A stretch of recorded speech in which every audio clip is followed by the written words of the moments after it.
خط میں کوئی ایسا لفظ ہے جس میں پاکستان کے نقصان کی بات ہو؟ ہمارے وقت میں اکانومی کیا تھی، آج کیا ہے، اس پر بحث کریں۔ انہوں نے کہا یہ بجٹ حکومت کا نہیں IMF کا بجٹ ہے۔ ملک میں بے روزگاری ہے، اس الیکشن کمیشن کو ایک دن بھی نہیں رہنا چاہیے۔ ٹیکس چوری پر مؤثر اقدام ہونا چاہیے۔ پانی PTI سے جیل مینول کے مطابق ملاقاتیں بند ہیں، علاج نہیں ہو رہا۔ عدالتوں کے دروازے بند ہوں گے تو ایک ہی راستہ ہوتا ہے، وہ سڑکوں پر ہے۔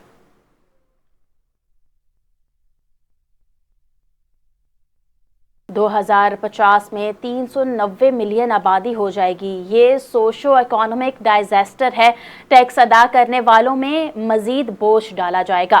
پیپلز پارٹی کی رکن قومی اسمبلی شرمیلا فاروقی کی قومی اسمبلی اجلاس میں بجٹ پر بحث، حکومت کو آڑے ہاتھوں لے لیا۔ کہا بجلی اور پیٹرول کی قیمتیں پورے خطے سے زیادہ ہیں، وزراء کو میڈل دیے جا رہے ہیں۔ کیا 8,000 سے روپے کمانے والا شخص گھر چلا سکتا ہے؟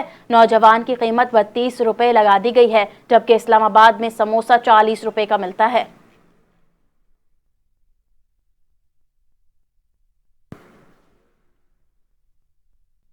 آزاد کشمیر میں کالعدم جوائنٹ ایکشن کمیٹی کی ہڑتال کے باعث پیدا ہونے والی صورتحال پر شہریوں نے شدید رد عمل کا اظہار کرتے ہوئے کہا کہ ہڑتال کی وجہ سے روزمرہ زندگی شدید متاثر ہو رہی ہے۔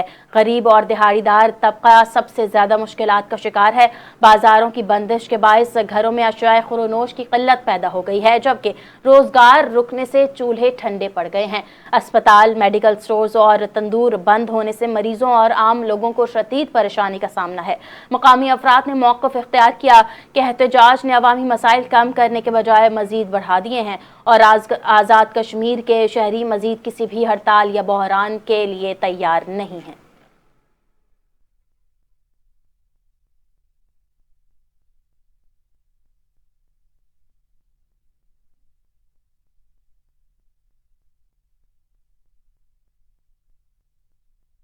خبر یہ ہے کہ وزیر داخلہ سندھ ضیاء الحسن لنجار نے محرم کے دوران فول پروف سیکیورٹی کو یقینی بنانے کے لیے جامع کنیکٹی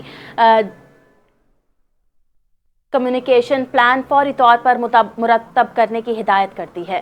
وزیر داخلہ نے تمام اضلاع، رینجرز اور پولیس زونز کو ہدایت کی ہے کہ سیکیورٹی پلان کا اثر نو جائزہ لیا جائے، مجالس، جلوسوں، امام بارگاہوں اور حساس مقامات پر مؤثر حفاظتی اقدامات یقینی بنائے جائیں۔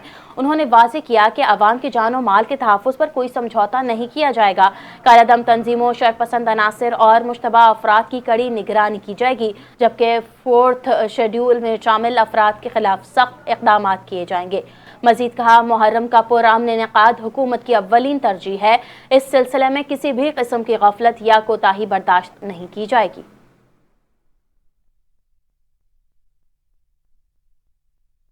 اسلام آباد میں ڈی جی ایکسائز کی زیر صدارت محکمہ ایکسائز کی کارکردگی سے متعلق اہم جائزہ اجلاس منعقد ہوا، جس میں ڈائریکٹر ایکسائز سمیت تمام متعلقہ افسران نے شرکت کی۔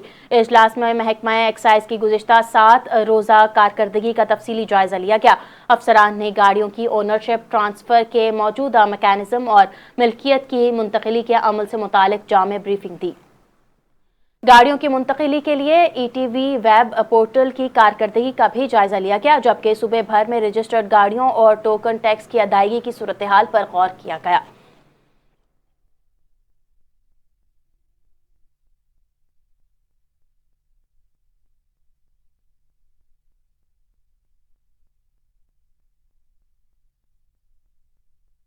کراچی سے تعلق رکھنے والے سندھ پولیس کے کانسٹیبل حمزہ احمد نے بین الاقوامی سطح پر شاندار کارکردگی دکھاتے ہوئے پاکستان کا نام روشن کر دیا۔ تھائی لینڈ کے شہر بینکاک میں منعقدہ مسٹر یونیورس چیمپئن شپ میں نمایاں کامیابی حاصل کی۔ کانسٹیبل حمزہ احمد نے جونیئر مسٹر یونیورس کا گولڈ میڈل اپنے نام کیا، جبکہ مسٹر یونیورس مینز فزیک مقابلوں میں برونز میڈل بھی حاصل کیا۔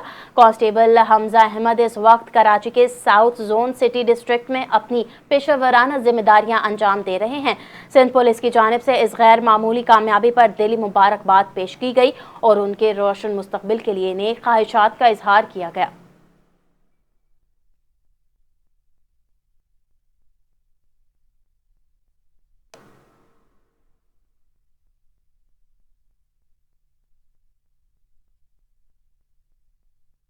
3 روزہ شندور پولو فیسٹیول رنگا رنگ تقریبات کے ساتھ کامیابی سے اختتام پذیر ہو گیا۔ فیسٹیول کا انعقاد پاک فوج، حکومت خیبر پختونخوا اور حکومت گلگت بلتستان کے باہمی تعاون سے کیا گیا۔ ملک بھر سے سیاحوں اور شائقین کھیل نے بڑی تعداد میں شرکت کی۔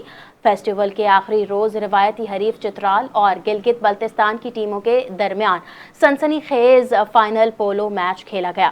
گلگت بلتستان کی ٹیم نے شاندار کھیل کا مظاہرہ کرتے ہوئے چترال کو شکست دے کر 13 برس بعد شندور پولو کا روایتی ٹائٹل اپنے نام کر لیا۔